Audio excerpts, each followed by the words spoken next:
Bonjour chers internautes, nous sommes désormais à la vidéo numéro 18 sur 42 sur le livre Théorie de Jésus de Michel Onfray, dans le thème de l'ignorance, au chapitre intitulé Miracles au pluriel.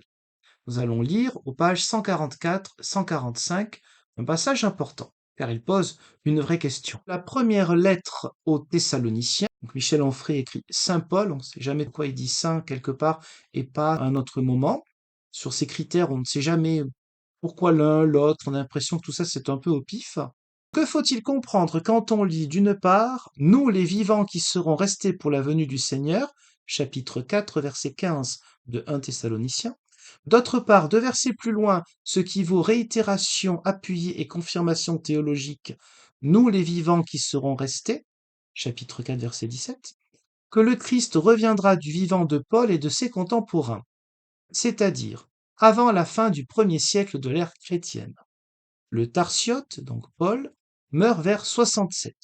Source: On peut dès aujourd'hui avoir confiance. Jésus, qui devait donc revenir dans le demi-siècle qui suivait sa mort en 33, accuse 2000 ans de retard, c'est incompréhensible, sauf s'il n'est qu'un concept, un personnage conceptuel.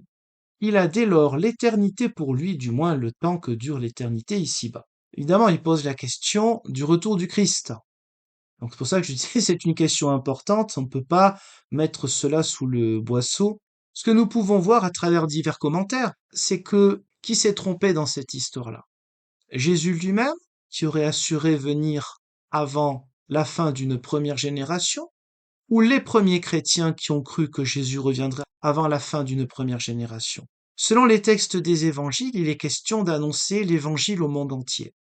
S'il s'agit d'annoncer l'évangile au monde entier, même le monde uniquement connu à l'époque, à partir de Jérusalem, c'est-à-dire l'Afrique, l'Asie et puis l'Europe, ça prend un petit moment. Ensuite, il y a effectivement eu un drame dans la communauté des Thessaloniciens. Une fois que certains des premiers chrétiens sont décédés, d'autres ont été choqués. Ils se sont dit, il y a quelque chose qui bug, ça marche pas comme ça. Comment ça se fait qu'une partie soit déjà morte et que le Seigneur ne soit pas revenu? Mais il semble bien que Paul insiste sur nous serons là. C'est plus une formule théologique pour parler de ce qui se passera quand le Christ reviendra, que dire vous, les Thessaloniciens qui posent cette question, je vais vous dire exactement comment ça va se passer maintenant. On est dans l'ordre de l'espérance, avec de grandes questions qui ne trouvent pas de réponse, et avec effectivement des difficultés de doute qui ont pu exister au sein des premières communautés chrétiennes. Ces doutes, ces questionnements sont présents dans les évangiles, sont présents dans les Écritures, comme à d'autres moments ils sont présents lorsque le Christ est lui-même ressuscité. À la fin de l'évangile de Matthieu, il est écrit que certains eurent des doutes. Ça fait partie des difficultés, ou de la vie normale plutôt, de croyants, d'avoir des doutes, des questions, et on n'arrive pas toujours à comprendre ce qu'il en est. Donc la difficulté peut être considérée comme réelle, mais de là à dire c'est la preuve que Jésus est une invention, ben non. Pour ce qui est de l'an 33, il semble là encore que Michel Onfray se base sur des livres très anciens et qui ne soit pas au courant des recherches historiques qui parlent plus de l'an 30 que de l'an 33. Donc nous allons voir dans plusieurs Bibles. J'ai pris dans celle que j'ai à domicile. Donc je rappelle que le livre de Michel Onfray est sorti en 2023. On va enlever 3 ans pour être gentil, le temps d'écrire, etc., de relire l'édition, le Covid, tout ça. Ok. Bon, on va dire qu'en 2020, jusqu'en 2020, ils pouvaient se renseigner sur cette histoire de l'an 33. Donc là, nous avons une Bible qui est très spéciale, la traduction Bayard de 2001.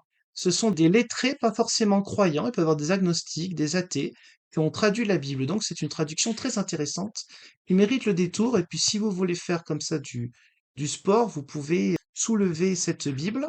Donc ça peut faire double emploi. En 2001, dans cette traduction qui pourrait intéresser en plus quelqu'un qui est agnostique ou athée, pourrait se dire c'est pas traduit par des croyants, j'ai plus confiance. Que voyons-nous à la mort de Jésus? C'est à l'époque de Ponce Pilate entre 26 et 36.